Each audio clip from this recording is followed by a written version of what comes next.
We've heard from many people over the last few weeks about the potential of gutting the Fair Elections Fund this year to fund our proposed council amendments. We've heard a lot of opposition to that idea. I stated it in our operations meeting last week, but I'll say it again for those tuning in for the first time. The way that this source fund for our amendments was unilaterally slipped into the letter by the mayor, or letter to the mayor by Councilman Flynn, was disrespectful to those of us who did our homework and proposed our own identified appropriate sources for each of the amendments that we proposed. The choice to defund fair elections instead of defunding the police or the militarized occupation of our communities by DPD and other private and partner local law enforcement entities was tone deaf to the hundreds of people who've devoted their time to us through emails, calls, testimony. As someone who's been chastised for direct filing and allegedly not engaging community, I find it ironic that we're voting on a direct file, defunding the clerk and recorder's office without having that office's support to gut this fund. In fact, I reached out to them about the proposed idea when it happened, and they knew nothing about what was going on. And so I hope that my colleagues will recognize the self-serving nature of defunding the Fair Elections Fund, a fund that could potentially help pay for a challenger to take any one and all of our seats. I hope that with that recognition, that you will not give the public a reason to come for your seats, colleagues. Please vote no tonight and show the public that we respect them enough not to undermine fair elections and this fund in its very first year of implementation. Thank you, Madam President. Thank you, Councilwoman. Councilmember Hinds, I had to call you out as well. You had asked to call this bill out, and so out of respect, do you want to go ahead and say your comments? And then I've got Councilmember Flynn up. I can defer to Councilmember Flynn and go after him. Thank you. Okay, great. Just wanted to make sure I know that both you and Councilmember CdeBaca had called it out. Councilmember Flynn. Thank you, Madam President. First off, I didn't slip anything into the letter. I didn't write the letter. I brought this up in our budget meetings as a potential source because after my study of the issue, I thought it was something we should consider. First of all, this does not gut the fund at all. It's not even close. The voters literally gave us the authority to consider suspending or reducing the general fund transfer in a year of a fiscal crisis. The group that wrote this ordinance included this provision in their initiative. Why was it put in there if they don't want us to consider it? This does not override the will of the people. It literally uses a provision in the bill that the citizens wrote and gave to us. If the sponsors didn't want us to consider this, they shouldn't have included it in the law. Secondly, this bill does not do away with the fund, and it leaves the fund with more than adequate resources to meet the demands of candidates in the next election. I would not have pursued this without first doing my homework on it. I take great pride in doing my homework on bills and coming prepared. It is effectively a $500,000 reduction over the 4-year period. The 2019 election, with the most expensive we've ever had, with a very competitive mayor's race, 3 open seats, 3 incumbents defeated, would have used only $4 million of the $8 million fund. Even the sponsor of the original initiative, with whom I worked to rewrite this into a more workable system with the clerk's office and refer it to the ballot in 2018, they ran a simulation of the 2019 city elections, assuming that the Fair Elections Fund would have been in place then, and published it on the website, on their website, showing that up to 2.5 weeks before the May election, only $2.7 million would have been distributed among the 51 candidates. I would not have submitted this recommendation if I had any doubt that it would leave the fund without sufficient resources. The recent memo that we got from the clerk's office significantly overestimates the amount that will be needed. I shared my analysis with you all over the weekend. I demonstrated that by back-checking some of its assumptions and the scenarios, and I found multiple areas where it was just overinflated. There was so much cushion in these figures, it could have been written by the MyPillow guy. But I do understand and I respect my colleagues who are persuaded otherwise and will vote differently. I realize that the votes aren't here now to move this forward.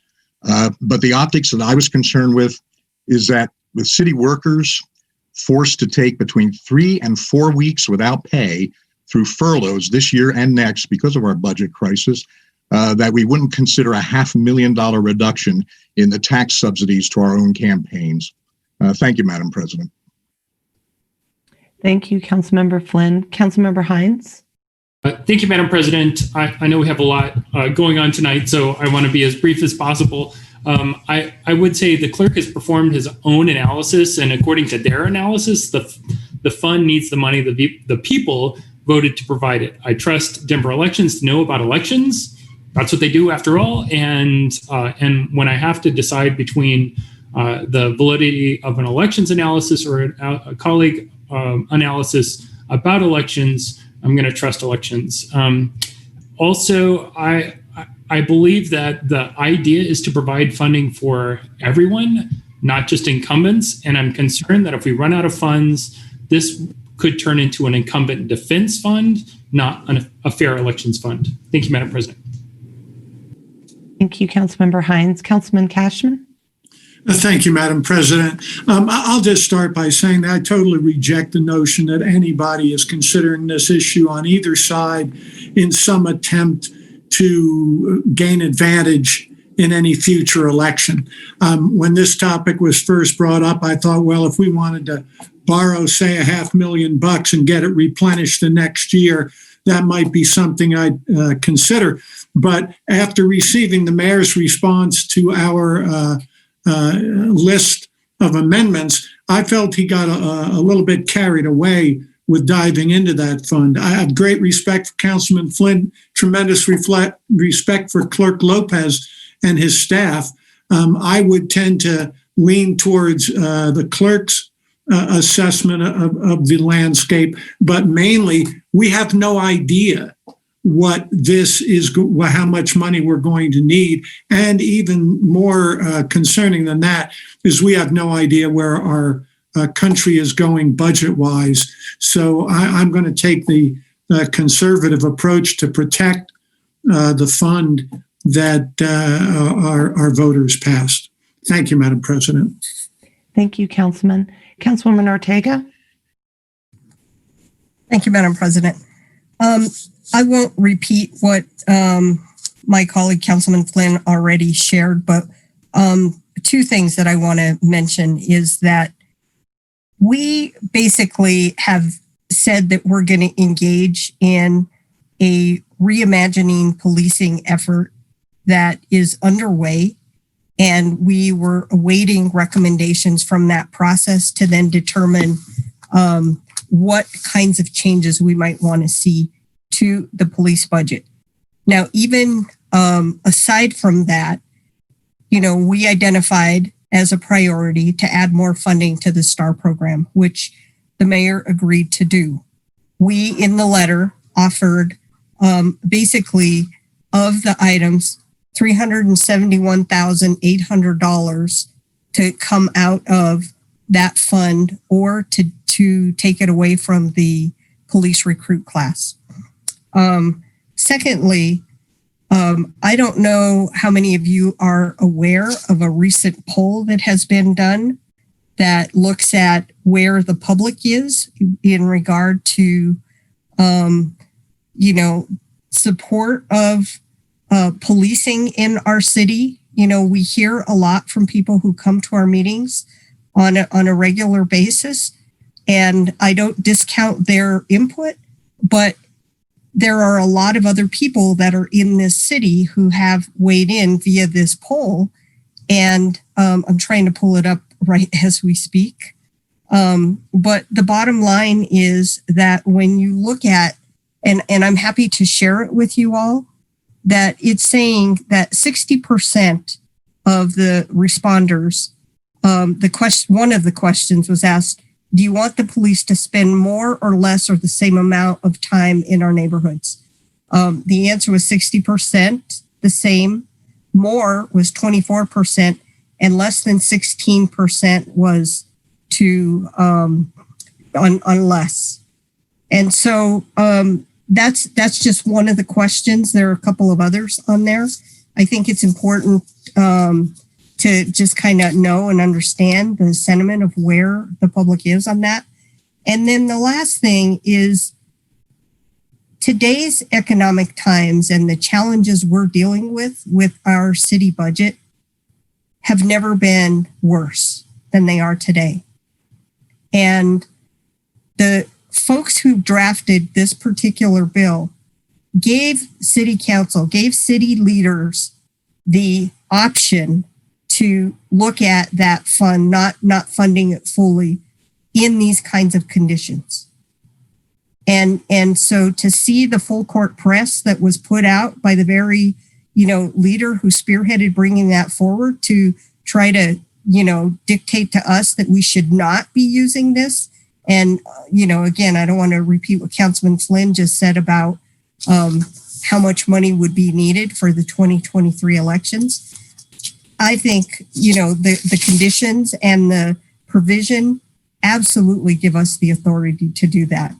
And so given the fact that our letter suggested that as one of the funding sources, and now we're saying, we don't want to use it, I think is disingenuous to the process that we're going through right now. So I just want to share that I think this is absolutely an item that we should be considering to address some of the priorities that council has identified in a time that we're asking for money for a number of things when, everybody else was taking cuts. And, some of those are really good and important items. But at the same time, everybody's cutting. We've been adding to this budget. So just wanted to share my thoughts about where I'm at tonight. Thank you. Thank you, Councilwoman. Councilman Clark. Thank you, Madam President. I think that it's good that we disagree and that we all have different opinions. That's democracy at work. What I struggle with is the attempt to portray this as something that it's not, rather than having a debate and all of us advocating that there may be a better source of funding than what's proposed, arguments that I think have real merit. And I think we should be able to have this debate without resorting to dressing this as something that it's not. And I completely agree with Councilman Kashmann. I don't believe that anyone is trying to do this as an attempt to thwart what the voters had in mind or to keep their job. I think this has to do with the fact that we have a huge financial crisis, and we're in that, and we have a bunch of amendments that we as council asked to be included and want to change to the budget. So I just want to be clear, this does not gut the Fair Elections Fund. I believe, looking over the analysis, that there will still be plenty of money in this fund to fully fund the 2023 municipal elections, even if we were to choose to do this as the voters envisioned, even with this amendment. And voters approved this specifically with the provision that this is an appropriate thing to consider and debate in the midst of a fiscal crisis. This is the biggest fiscal crisis we've ever seen. So if this is not the time to at least look at this, then when is? That was built in to the bill. I believe that this is a responsible way to look at funding these things. And again, not that there aren't merit to other arguments about, hey, there's a different way to fund it, but I think that this is a reasonable option. I appreciate that Councilman Flynn, brought this forward for our consideration. And I do think that it's an avenue to fund these amendments without taking away from other critical city services that have already been cut during this crisis, and to retain plenty of money for the intended use in 2023. So I will be supporting it tonight. Thank you, Madam President. Thank you, Councilman Clark. Councilwoman Black. Thanks, Madam President. I'm going to say a lot of the same things that have already been said. I would never support an effort to override the will of the voters.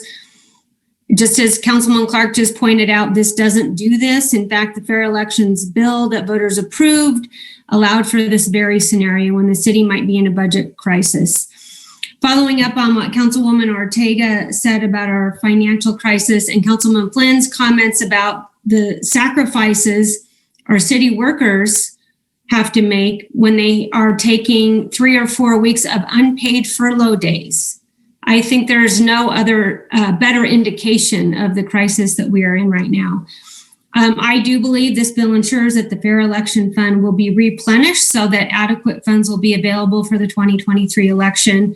I, for one, will not be using any taxpayer dollars for my next campaign. I am going to vote yes tonight because in our letter that we all agreed to, we put the Fair Election Fund as a possible funding source. I don't know why we would have put that in the letter if we didn't think that it was a realistic option. So I agree that we don't have the votes here tonight, but just because of the fact that we put it in the letter, I will be voting yes tonight. Thank you, Madam President. Thank you, Councilwoman. Councilwoman Torres. Thank you, Madam President. Just a commentary that we sent 6 key recommendations to the mayor for budget changes with a number of suggestions for sources. It was the mayor who sent back preliminary approval for all those recommendations to come from the Fair Elections Fund. There were other sources identified, and I think we put thought into those, and I would like to make sure that that we go back to those next week. While I believe the clerk made a good faith effort to support what the council might be going through right now in not necessarily opposing this move as long as the fund was made whole again. But I don't think we need to dip into the fund to get these things funded. I think there are other sources within the city. Thank you, Madam President. Thank you, Councilwoman. Councilwoman Kniech. Excuse me. Thank you, Madam President. So I have been following this discussion really closely, and I think that it concerns me that there's a narrative in our country right now that it's all or nothing, and that two very subtle things that seem opposing can't be true. That it's all black and white. And I guess that I will just say that I feel like the letter was the function of a very crunched timeline. People did their best. Some people apparently had time to review it. Some people didn't. But there were not bad intentions there, right? But it was also true that it was rushed. And it is hard for human beings with the workload that this council has to meet very compressed timelines. So, in terms of the analysis, I think it's both true that fewer dollars would be needed under a scenario in the past. But I don't know what explains the clerk's difference in analysis, but I think people will behave differently in future elections where they know matching is possible. And so I think it is reasonable to say that we should go the conservative route and fully fund just in case to be prepared for this first cycle. And that's a prudent thing to assume that behavior would be different based on this law. It doesn't mean that someone, I don't know if that's why their analysis came out differently, but I think, I think that if I were in a different timeline, I'm not interested in sacrificing some of the items on our amendment list, right? So I guess what I would say is if this were closer to passing, what I'd want to do is amend it and have it continue to second reading so that we can more thoroughly get a chance to evaluate whether or not things can pass with the sources that were proposed, right? So for example, I had this was listed as an option for one of the amendments that I worked on, which was the STAR contribution, but the STAR contribution exceeds the value of this entire contribution. So it does not, these dollars are not enough to fund our entire list, even if we were to approve this tonight, but they may be a source that could help a few items get over the finish line that might struggle. So I will just say that, I gave several conditions to Councilman Flynn on my support for this measure. One was that we didn't reduce the funding completely in 2020, because I thought it was important that the community see the ongoing commitment to the fund. And the second was that it be restored to the full amount in the next year so that we would be made whole for this cycle. And I acknowledge we may be overfunding it for this cycle. We don't know. And I think it's fair for the community to see the full amount funded for one cycle. And then we can evaluate. If it really is only $2.5 million, maybe we slow it down for the next cycle. Things will also get more expensive in 4 years. So you can see that, taking a conservative route might continue to keep a balance, but you don't want the taxpayers' dollars sitting there unused. So I guess that, if this were, a 7-6 type situation or a 6-7, I might say, let's continue the conversation for another week so that we can see if indeed this might be the source needed to get some of these items over the finish line. But I would amend it to, change the restored amount. I'm not going to do that on first reading because I think that it's likely not going to pass. But I just want to describe the fact that it could be a situation where we fund some items from the sources that were suggested because there were very important reasons for those sources and they're reasonable sources. I think, for example, an $80 million parks budget can afford a $360,000 restroom expense, for example. I wouldn't suggest this or any other source for that. There's a reason why that budget should be carrying this. But it may be that other items do, need these dollars. So I guess that I just want to reiterate things that I've heard from people on both sides, which is that it's important for the community to have trust. And for them to have trust, I think consistency of funding, even at a reduced level in accordance, because we do have a fiscal crisis. And I do believe, I just want to be clear that if I vote no on this tonight, I am in no way, shape, or form saying that it is inappropriate to reduce a payment to this fund in the future. It may be necessary and it may be appropriate. And the goal then is to catch it back up. And frankly, if this city were to ever have a situation where we had more qualified candidates than this fund could support, we would have a moral obligation to run a supplemental. So frankly, I don't even feel like the fund balance is the determining factor. The determining factor should be how many dollars are needed. And it is our moral obligation to fund that. And that is what we have a contingency fund. Every year we have a 2% contingency fund. Even in a recession, we have a 2% contingency fund for unexpected items. And these dollars could be, if we had 5 recalls or retirements that were before the end of the cycle in 2022, for example, and we were not fully funded yet, we could then use a supplemental. That is what that contingency fund is for. So I just want to be clear, the value of fair elections is not under attack today. Even the funding for fair elections is not under attack. We have a balance in the fund today. But I do think we have not given the right details in this proposal to fully support the trust of the community by fully funding it for at least one full cycle. So I am likely a no tonight unless it looks like this, is going to pass, in which case then I will be moving to amend it on final reading. Thank you. Thank you, Councilwoman. Councilman Herndon. Thank you, Madam President. I want to thank my colleagues who have articulated quite nicely what this doesn't do, so I won't reiterate that nor repeat it. I think that in this particular case, we're doing just what the voters allowed us to do. And during the worst fiscal crisis, most people can argue ever, certainly in their recent history, to not even consider this source of funds, I think would be irresponsible. Because most other sources, and we could certainly have conversations about our reserves, but the percentage that we have going lower than that would make me uncomfortable. Taking from other sources will require more cuts to our city. And I believe that our city has had enough cuts, particularly for 2021. So considering utilizing some of these funds so that our city agencies wouldn't have to take even more of a deeper cut, I felt fiscally was a prudent way to go.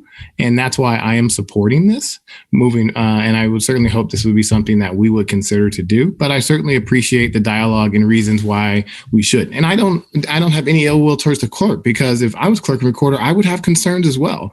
But I think we should acknowledge, no matter which analysis was done, clerk and recorder's office, Councilman Flynn's office, there are assumptions in that. And you have to make those assumptions. So I support this moving forward, and I hope that my colleagues would consider it. But if not, we're going to have to make some hard choices about where else we're going to make cuts, even more painful, deeper cuts. Thank you, Madam President. Thank you, Councilman Herndon. Councilman Hinds, I have you back up in the queue. Thank you, Madam President. Just 2 quick points. I do want to thank all my colleagues for the reasoned conversation that we're having, and I respect everyone here. The second is I would disagree that the Fair Elections Fund, that just because the Fair Elections Fund was in the letter that we all agree to it, and the day we had to provide edits to the letter, I did share my reservations about adding the Fair Elections Fund and encouraged its removal. it remained in the letter. So I just wanted to point that out. Thank you, Madam President. Thank you, Councilmember Hinds. Councilwoman Sandoval. Thank you, Madam President.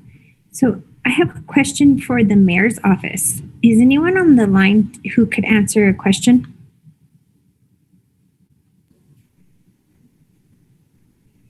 We have Sky Stewart. Perfect. On the line from the mayor's office. Great. Sorry, Councilwoman, can you repeat the question? I just was asking who was on the line. I didn't ask the question yet, Sky. Oh, great. Okay, thanks. I thought I missed it. No, you just wanted to make sure you were a panelist. Thank you. So, hey, Sky, in recent times, in recent memory, do you ever remember there being a budget amendment that came forward that promised to pay back a fund? So I've been racking my brain and I've been going through all my notes since working for Councilman Montero starting in 2012. And I called a couple people who served as electeds during the Great Recession. No one can remember a proposal where we take money from a fund, but then promise to fund it again. How would that work? So thanks for the question. In some ways, that's probably more of a legal question than it is one for me. You are correct. I don't remember a time when we have made that kind of commitment. I think, typically everything has to be subject to a council approval of appropriation. And so would have to be considered on a year-by-year basis based on our financial condition.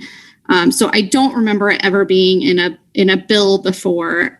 Certainly, I think there have been conversations in the past about a number of different things where there might be a priority identified that there have been commitments to figuring out ways to get to that funding. But I think you're correct. I don't remember seeing it in a bill per se before. Thank you. And then one other question. Remind me just of the process. So does City Council always propose to the mayor where we should get funding for our amendments from? What funds? Is that historically what happens? So another good question, and I would separate out the two processes, the informal process that comes with requests that come in the letter to the mayor, and then the formal budget amendment process, which starts now as part of the budget being in front of council for public hearing and action. In the case of the request letter, it has been it's been something that's been talked about every year. I think we have always encouraged council members to think about what sources it might come from, but it has not been provided every year. It has depended on the council. I think probably depended on the economic condition, but many times it has been that requests come in and sort of say, use your judgment where these dollars would come from. Certainly when you are in the formal budget amendment process, you would have to identify that source, which means that you are, addressing both the new funding you want to create and what you think should be reduced. As part of trying to have a collaborative process, it is always helpful to have those discussions and those suggestions put forward, but it's not a requirement in that budget request letter. So it has varied over the years. Sometimes we have had sources identified or suggested, and sometimes we have not. And in that same way, sometimes the mayor has taken those suggestions and sometimes he has not. Okay. Thank you, Sky, for those questions. So I just want to say this one it's challenging to have a discussion. I know, Councilman Flynn, that you didn't have the opportunity to push this through committee. It's challenging to have direct files come, and I don't think that you did this to hide anything. It just was the time crunch that we always find ourselves in right now. Some public comment was made that you were attempted to do this to hide something, and I don't think that was your intent. I think your intent was to be fiscally responsible, and you saw this as a fund.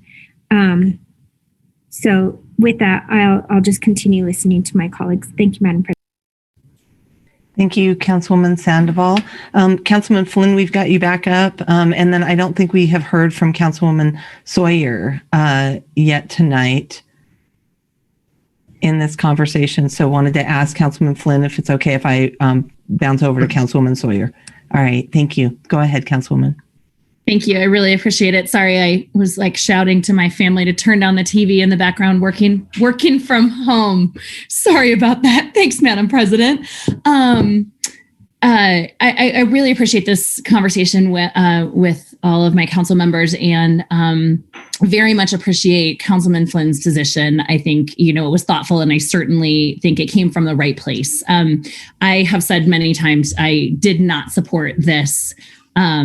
I did not support the Fair Elections Fund because I have a lot of concerns about Citizens United, and I don't know that a Fair Elections Fund without the federal government addressing Citizens United and that decision makes sense, because frankly, until soft side spending in elections is addressed, it doesn't necessarily do any good to fix this side, to fix the hard side. That said, the voters have spoken. And I think, when 71% of people in Denver say that they want something, it is not fair for us to necessarily,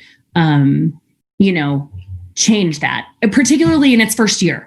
And, maybe if we had more information, maybe if we had historical data to pull from, then I would be willing to support it. Maybe if it were only one or two priorities that the mayor's response letter had pulled from, then that would be different. But the letter that came, I guess, when I agreed to, sending this in consideration, I didn't expect the letter to come back to us from the mayor's office with almost every single one of our priorities being funded out of the Fair Elections Fund, because in $1.5 billion budget, every single one of council's priorities shouldn't have been funded out of the Fair Elections Fund. I think that put on council an unfair expectation and put us in a situation where we're having to have this conversation in the first place at all. And that is not something in $1.5 billion budget that ever should have happened in the first place. So that alone is why I won't be supporting this tonight, because I think we have $1.5 billion. We could shake some couch cushions and find money for council's priorities without defunding the Fair Elections Fund that 71% of Denver voters approved in 2018. And I think that it doesn't make sense for us to tap this fund to this extent without further historical data and information to pull from. So I just wanted to put that out there, and thanks so much, Madam President. Thank you, Councilwoman Sawyer. Councilman Flynn? Thank you, Madam President. I wasn't going to speak again, but I raised my hand only after Councilwoman Kniech made her remarks, and I wanted to thank her for that. It was because of her remarks that I approached the finance office and the mayor's office to see, could we figure out a way to replenish the fund after this next budget, which is the worst year we expect? And could we possibly get up to the $2 million that I think Councilman Kashmann had asked me to look at, and Councilwoman Kniech also? And the 1.5 million replenishment was about the maximum that I could get a commitment from finance to do. They had actually asked for more flexibility, and and if Brendan is listening, they were a little upset when I actually put in the bill that it had to be $500,000 in 2022 and 1 million in additional in 2023. And that was the most I could get. So I'm sorry to say, Councilwoman Kniech, I don't think it would be possible to get to the a commitment for the full 2 million. It might be possible if we have a better recovery than we are currently anticipating. But I do want to thank, Madam President, all of my colleagues who spoke. It's a really difficult ask, and I understand all of your reasons for doing it. None of our votes is clearly black and white. It always requires a lot of thought and nuance. And so I appreciate the reasons everybody stated for whether they're voting yes or no. And that's all I have, Madam President. Thank you. Thank you, Councilman Flynn. And I'll go ahead and weigh in here before we do roll call. And so I appreciate how intentional all of you are. We had these same sort of conversations during our televised budget hearings as well, into our 4 days of deliberation.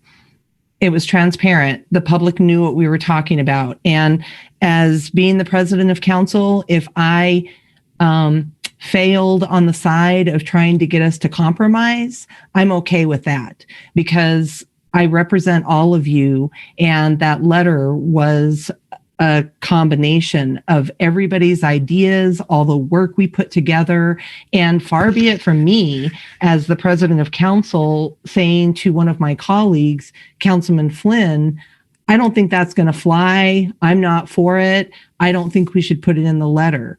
We discussed it at one of our meetings. There were opportunities for folks to edit it and look at it. I think the greatest disappointment is that we tried to be partners in this process with the administration. And unfortunately, through sitting through and listening to all of our budget hearings, there was great, just great allowances taken with utilizing the Fair Election Fund for all of our asks. I mean, we asked for $3 million for the STAR expansion, Citizen Oversight Board. That should have been over $91,000. And so, unfortunately, with it being such a difficult budget year, I figured we were going to be in some sort of conversation like this.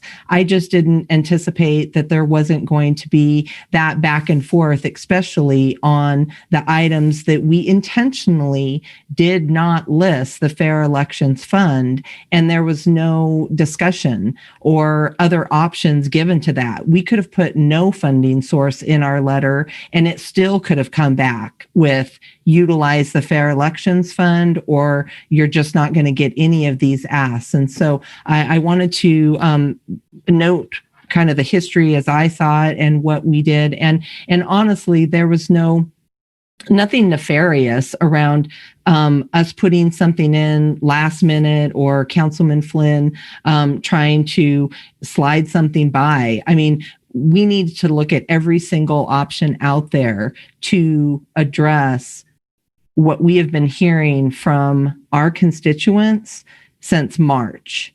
And that is the true intent. And for no conversation to be had to clarify, are you saying $3 million total for 2021, or is your ask $3 million? There was no back and forth. And to be tone deaf to the public around wanting to have more investment in the community from a safety and, quite frankly, from an anti-racist, anti-oppression lens, how we're looking at safety, we've got to look at where we're going to pull those funds and be responsive to what our constituents and community have been telling us. And I look forward to working with you all during this week to figure out how we can make that happen when we get back together at council on the 2nd to look at finalizing the 2021 proposed budget. Madam Secretary, roll call, please.